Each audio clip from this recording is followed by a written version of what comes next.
Hi everyone, it's me, Laliet, and welcome to my new breakdown video. So today we have actually not one but two artworks we'll be covering. And the first one is the girl with pink hair, which was entirely made with Cinema 4D and Octane. Not like entirely, because I still use a lot of ZBrush in my art. But also we're gonna be doing girl with glitter on her face and arms. You actually seen these two on your screen right now, and it was made using Blender. And actually it was mostly made using Blender, and I've also used a ZBrush, but way less than in Cinema 4D artwork. So let's basically start. Right now I have this opened with the first artwork, with the first figure.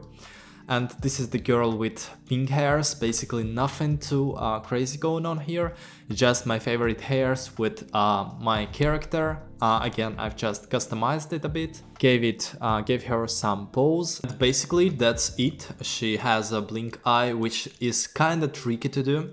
I mean, it's easy to do, but to build a pose around it, it's kinda tricky. So what I would recommend is first do your full body pose, and then get into posing the face and facial features and all that.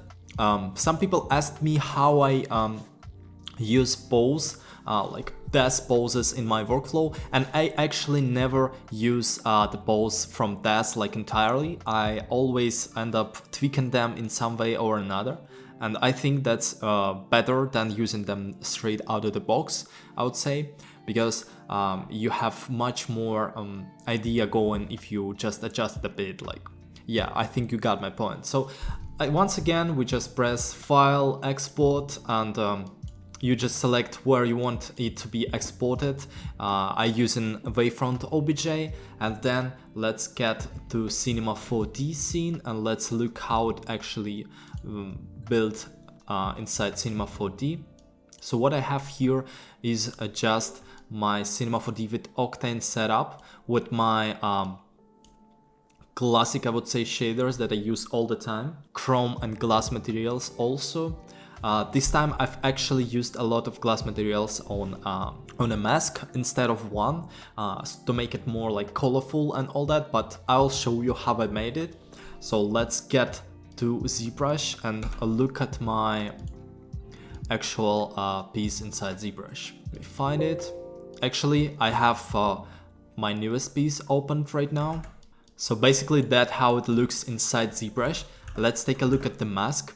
And basically how I made the mask, like different shaders, how I applied them to the mask is basically by using different groups, I would say. But those ones are automatically created with ZBrush. But what you can do if you want to add some variety to textures, I'll show you.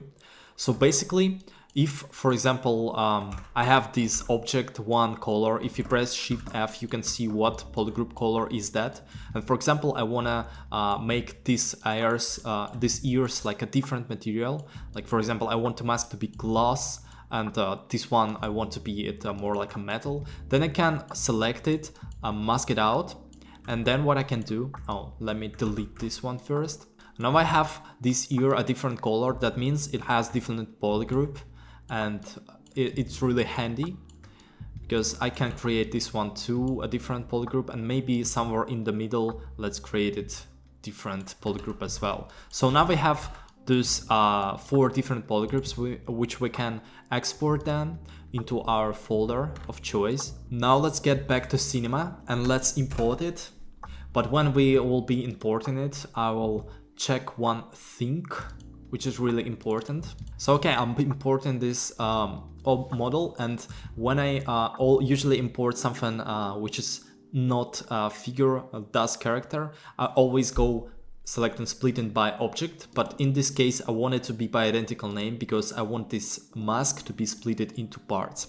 So now I'm gonna delete all the unnecessary materials, And for example, right now it has 4 materials, and each one of those are actually stand for different polygroup we had inside ZBrush. So this is really easy and cool way to split those things into parts. And then for example, if I want to add some materials, for example, one would be dark black one, and I can put it here, I can put this one here, I can create another one and make it, for example, blue, I can put it here, and I can make like a specular material and put it here.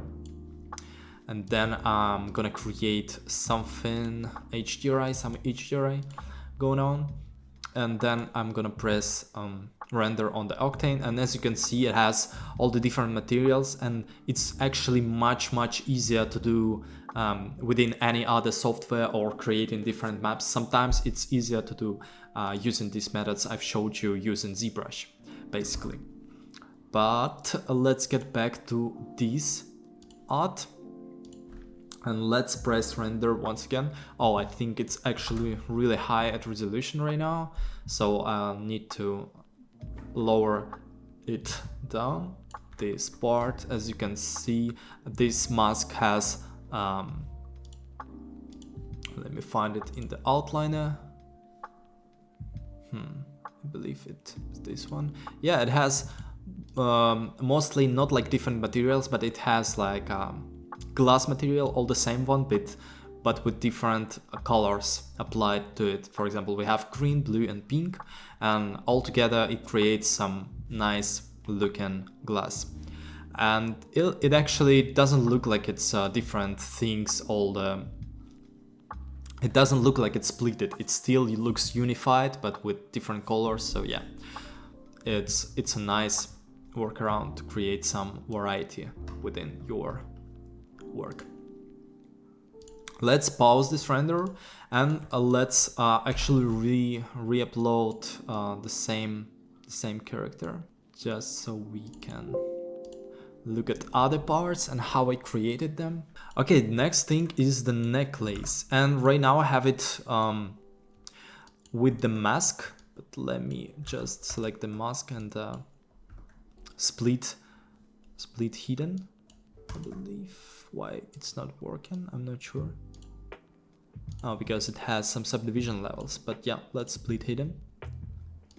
And now we have our necklace separated. And this is actually an interesting way I've created it, because I'm not into hard surface too much, but I'll show you how I've made it. So hard is made with Blender, so let me open the Blender. And basically what you do is for example, you press, I don't know, 1 to make it frontal view. I believe 1 is frontal view. And then what you can do is create curve, and you can create basic curve path and make something like that. Then you press tab and you select one of those parts, which is basically a faces. And you can create all sorts of cool shapes. You can move those things around to create the desirable shape. For example, for me it was a heart shape, so I've just made something like that, and then I've created the heart. What I did next is just added a modifier, which was the mirror modifier, and I'm not sure why it looks this way. It should be normal. But anyways, even if you don't want, even if it's, for example, don't work, as in my case, I'll show you how to go about it.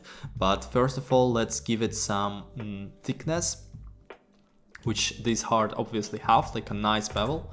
And I've done it by using this geometry on path. And if you go to profile, and if you increase the depth, as you can see now, you can get this nicely looking bevel. And for example, if you want to make this like smaller, like to make it somewhat of a nicely appealing shape as it is here, you just select those two parts, for example, and you press Alt S to scale them down. And now, for example, I want to scale this part down as well, maybe this one, just a bit. And now we have this part of the heart, which we can just export to ZBrush. But what I'm gonna do is I'm gonna press export here. This is basically just GoZ but for Blender, and you can do the same thing. You can just, first of all, you need to make it an OBJ. So you select your numpad, go to object, go to convert to mesh, and now it's our actual mesh. Then you can just press export and export it to ZBrush. And that's basically how I've created this heart. Yeah, that's basically how I created this heart for the necklace. Then the necklace itself, how I made it, I'll show you. There is a little trick. So first of all, I'm just gonna mask the part I want to use as my necklace base. Then what I'm gonna do is go to extract. It's okay if it's not perfect. Then I'm just gonna go here into Zero Mesher and Zero Mesh it to make the geometry clean. While I'm doing it, I can just move it like that, so it's a bit more refined and clean looking. Then I can go to half instead of target polygon count, and then I can keep pressing half until I'm satisfied with the number of polygons. This is like really low, but this is something like that what we need. Basically, now we can move those points up and down, just like that. And now we basically have it. Yeah. So what you can do is there is in ZBrush a cool thing called ZModeler, which you, how to actually open it is by pressing BZM. But basically BZ, and here you have all the modeling tools, but what we need is ZModeler, which is BZM. And what I'm gonna do is, first of all, I'm gonna Q-mesh the things. Q-mesh is basically extrusion. So you just select a face, not select, but you move your mouse until you see this red thing around your face. Then you right mouse button click, and you select Q-mesh here, and you select polygroup all. Then you just move it slightly to give it some thickness going on. That's fine. And then I'm gonna do it again, but this time I'm gonna select polygroup border. And this way I can do those cool things. So let me press D and activate dynamic subdivision, so we can see what's going on in like a hard surface world.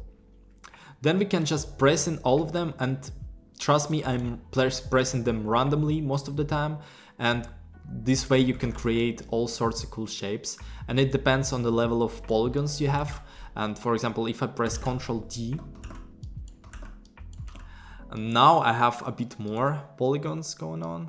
If I go here, delete lower, then I can adjust it a bit more. Let's see. Now let's actually get back to this one. Let's press Ctrl D here.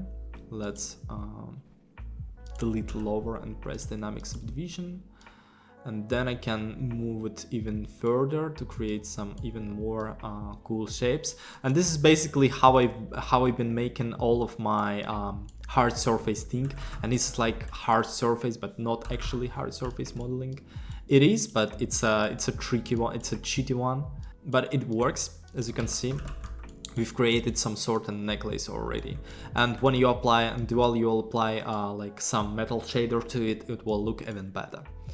So that's how I created the whole necklace, using Blender to create the heart shape and using ZBrush to create this refined hard surface necklace. Okay, getting back to nails, it's just a basic that's nails, fingernails, and I've just deleted everything. I've just imported, for example, this model. I've duplicated it and deleted everything except nails, and then using BSH, which stands for snake hook, and using Sculptris Pro, I've just started to building these shapes out. For example, I want to build something here. I'm just gonna do this like that. Then I'm gonna go to BYN, and this stands for inflate. This one, and N, which is inflate. And then using Sculptris Pro, you can start building these nice shapes. with Inflate. Inflate actually works with Sculptris Pro as well. And that's basically how I made those nails. You probably know the process for mask, and you can see a lot of different tutorials of mine where I explain how to create this sort of mask from A to Z, but always you can just download some cool masks which are on my Gumroad. There is a Chrome Shapes pack that contains a lot of those cool masks and other details. Okay, that's basically how we've created all those things, and the piercing is basically the piercing I use all the time. It's like a set of piercings out of ArtStation. I've bought it there. So yeah. And one small thing I've also done is, as you can see, there is some shrink wrapping going on here. I'm not sure how to say it, like an inflation going on. And this is, you can't really see it on the final piece, but it's something like to make the necklace, to make it kind of more real, because when you put something like that on your neck, it sometimes will be like that. Yeah. Then I've imported it into the Cinema 4D, and let me just uncheck camera update just so you can see how the slides are set it up. So basically I have this is actually a cool setup.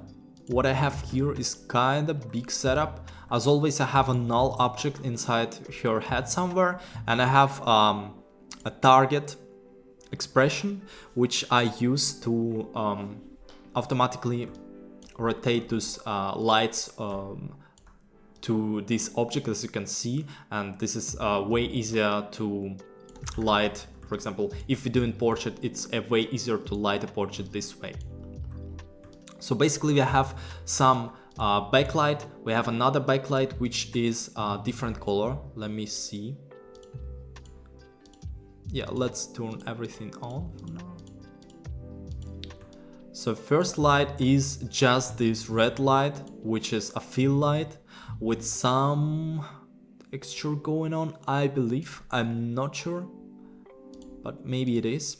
Yeah, there is actually texture in the texture, which creates this redness. And then I'm compensating with some fill light, but this time it's it has some distribution, and distribution is this butterfly thing I found on Pinterest, and then this distribution is has projection, and this is XYZ to UVW, and this is the way you actually set up those gobos. But I'll make a new video especially for those gobos, but basically those name gobo light, and it's not hard to set up, but you'll need to make the source of light real small. You'll need to load the distribution image, then you'll need a projection for that image, and make the power like really high. For in this case it actually 1500, but as you can see it's not blowing the scene out, because that's the way you should set those things up. And the next one we have our light from below, and this is just a bit more fill light going on. Then we have our light above, and light above is like my favorite thing. I use it all the time because it just creates some depth. Then we have our key light, which is basically a key light to make the scene lighter. Then we have our backlight. This one is a blue light. It's really subtle, but it creates some nice reflections here and there. It creates some reflections on her arm as well. Let me do it again. The scene is kind of heavy, that's why it loads this long. But yeah, as you can see, we have some light right here, and this is what this light was made for, and some of her on her body as well. And also we have another contour light, but it just I don't think you can actually see it, but maybe you can. Let me see. No, it actually adds some to this part of the image. So as you can see, I'm slowly building this. So I'm slowly building the depth using a lot of different lights, like a small ones, and probably you can be good without this much lights going on in your scene, but this is just the way I do things. So yeah. And that's basically it. I also have my basic setup for the AOVs, which is denoiser, denoised reflection, denoised reflection, material ID, and post-process. So that's basically it. I will include the PSD file as well, so you can look how it works and all that. And by the way, I've used the same technique to create this thing right here. It's just basic sculpting, and these like volume things was made using BZM, which is ZModeler. Basically just moving those with Z depth, I achieved this result. So yeah. Okay, getting back to it, and here is the second des file, which contains this girl with the glitter on her face. Right now she doesn't look like that, but yeah, that's basically how my des setup for this artwork looks like. It's basically again my character with some tweaks and some cool deforced des hairs, which are really heavy, to be honest.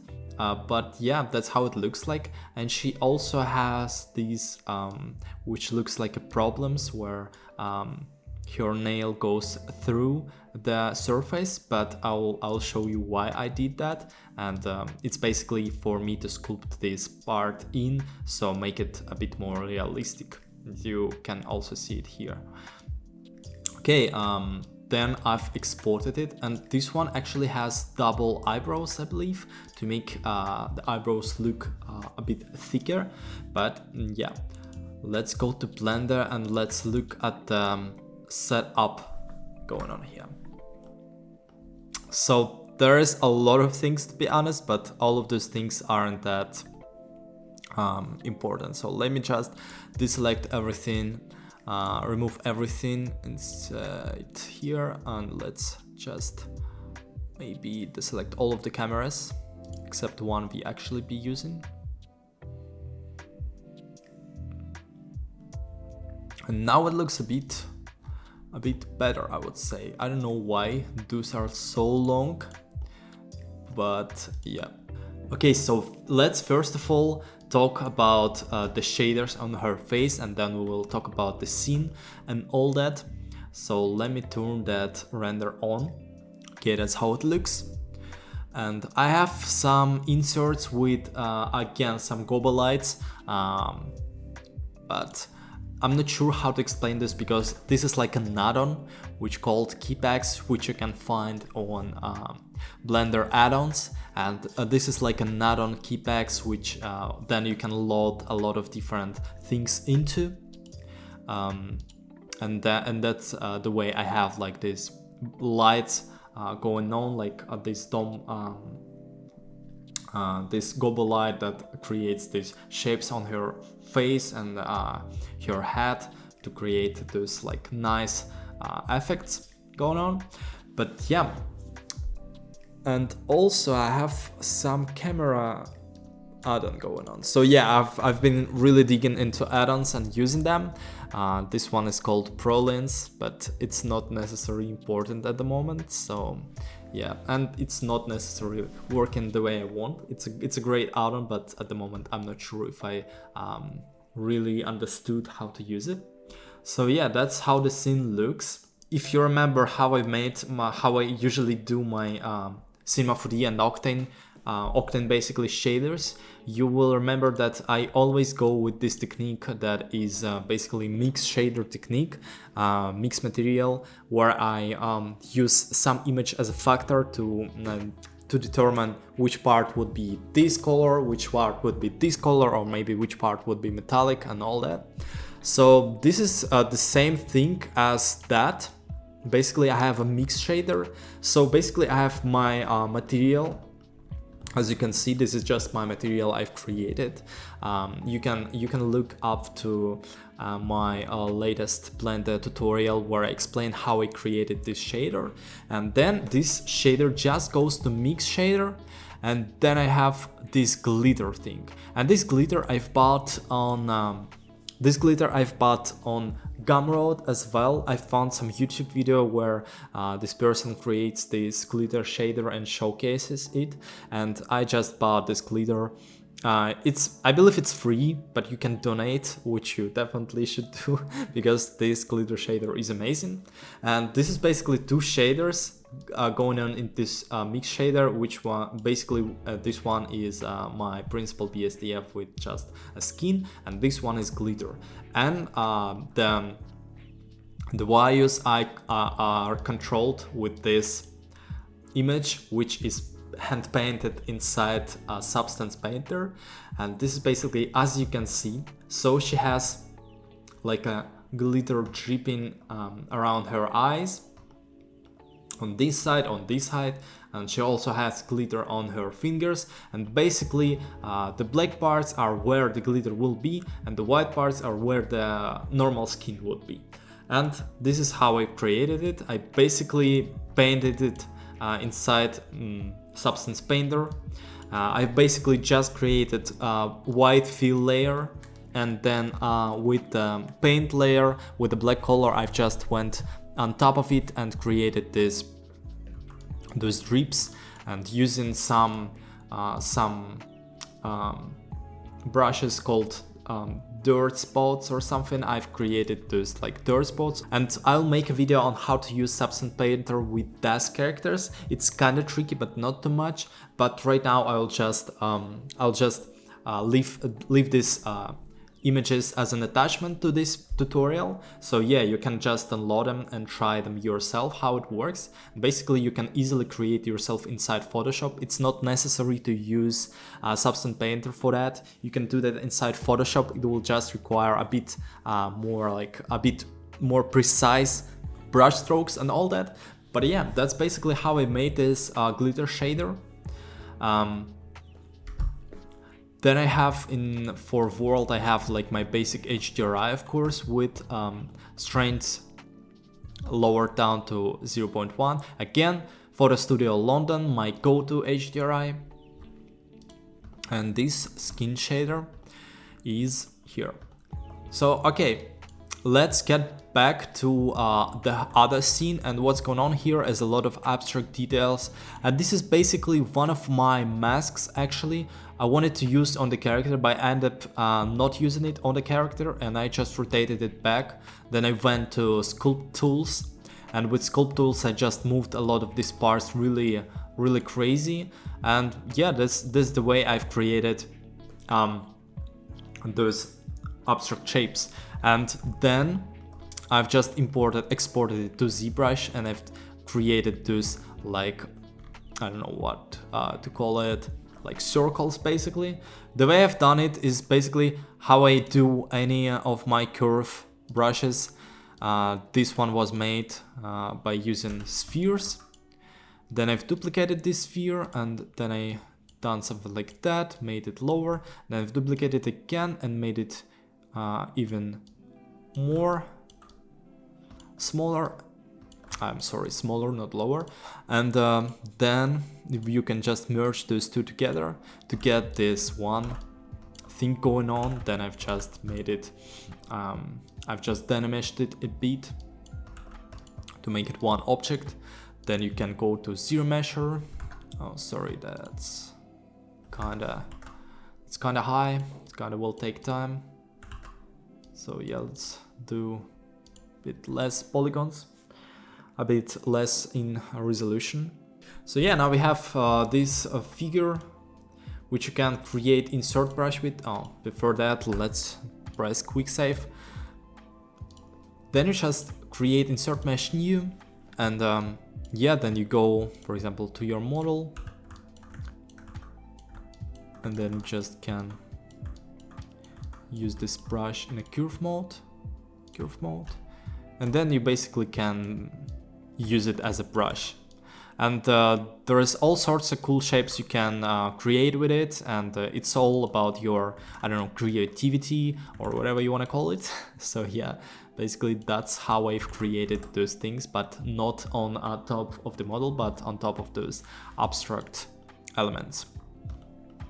And one cool thing you can do inside Blender actually is that you can create something like, I don't know, let's create this time Taurus, make it super small, like super small, somewhere here. And cool thing you can do, you can actually just grab it here in the outliner and just place it wherever you want on the model. I'm not sure if you can do that inside Cinema 4D, but this is super cool. Like you can just create any structures you want with this thing, and it's way easier than moving it actually using like moving tools and all that. That's how I've created this layout. Actually, this was created by my girlfriend. She just made these cool things going on. Yeah, not gonna say it was created by me, but actually it was created by my girlfriend. Yeah. Okay, so that's basically how I've made it. And for hairs, which is interesting,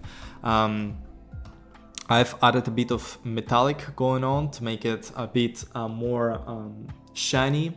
But these hairs, as I've said, it's extremely heavyweight hairs, which are from which are deforced basically, and that's why there's a lot of things in it. And I realized I can't really go and create a unique material for all of them, so I've just leave them as it is.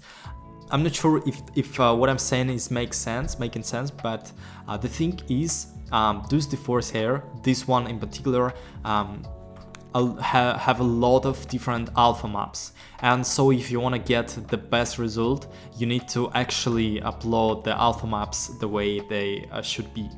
But that's tricky to do, so that's why I just went over every one of those hairs, and without changing this alpha map that came from DES itself, and I've just manually moved metallic, specular and color and all that. Yeah, it was kinda a process, but yeah, I'm happy I've done it this way.